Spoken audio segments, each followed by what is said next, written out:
Is it recording? Hey, my name is Willie Minnix. I'm the author of the new book, Lyrics and Music. I am the author of this book.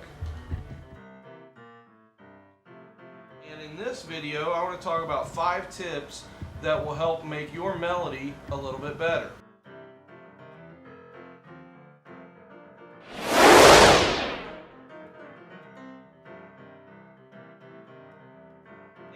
I am here today to continue talking about what we talked about in the last video, which is, as I bang my phone on the piano, which is how to make a better melody. Everybody tries to make a melody these days, and a lot of the melodies that I'm hearing on the radio tend to be very monotonal. And we talked in the last video about how I believe monotonal melodies are actually going to die out and not be as cool or in fashion anymore in the near future, hopefully. Anyway, I talked about a few things that you can do using ascending motion or descending motion to your melody. These are tried and true techniques that Mozart used, Beethoven used them, Bach used them. These are things that if you're stumped and you don't know what to do with your melody, you can do things with them. So last video we talked about using ascending motion and we talked about using descending motion. This time we're going to talk about using a couple other motions.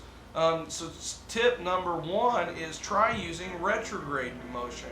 And what I mean by retrograde motion may not be the exact definition that some people are used to, but basically what I mean is whatever your motion is doing, make it do the opposite.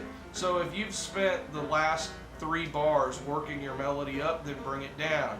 If you find that your melody line is kind of static, maybe not monotonal, but a little static, well, go up or go down. Just do something different to change it up. Don't let it just keep doing the same thing bar after bar after bar.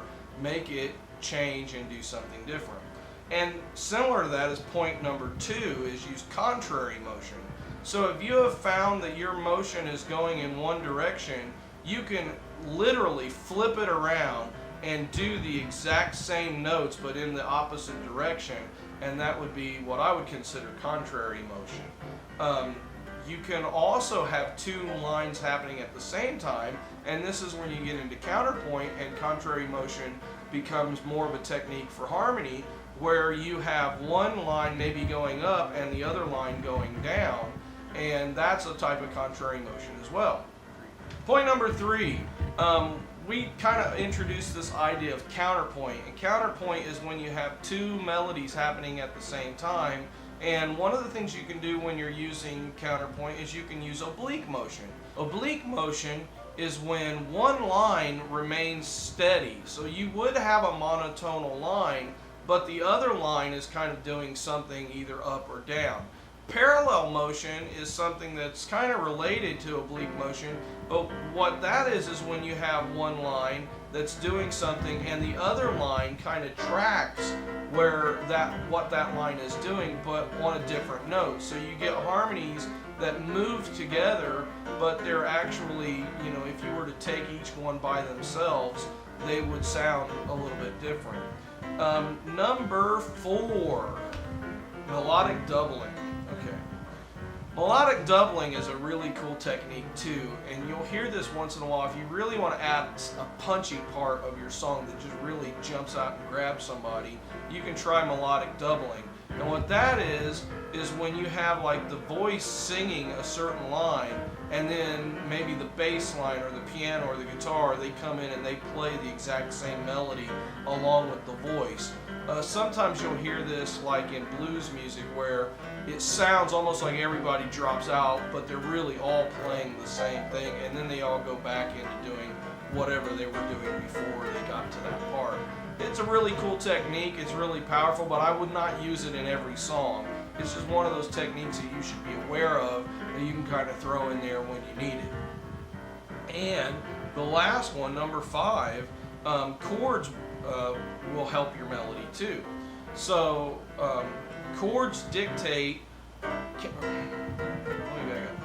number 5, chords can dictate how your melody works. So what I mean by that is the chords that you use will give you some ideas of where your melodies can go. So if you play a simple C chord, Well, that gives me these notes, C, E, and G, and any of those could be a part of my melody, the start of my melody, the next note in my melody.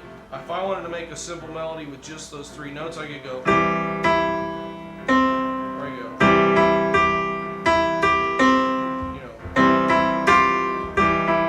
go. If you want to get more complicated and you have chords that are flavored, as I like to call it, you could have like maybe a C2 chord, and then that gives you 1 extra note. So you go.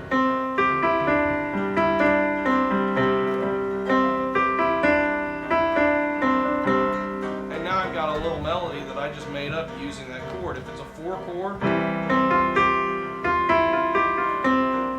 get new options for your melody. So think about the chords that you're using and see what they do with your melody. Bonus tip. So hooks. Hooks are those melodies that they just grab you and they stick in your ear and you just can't get them out of your head.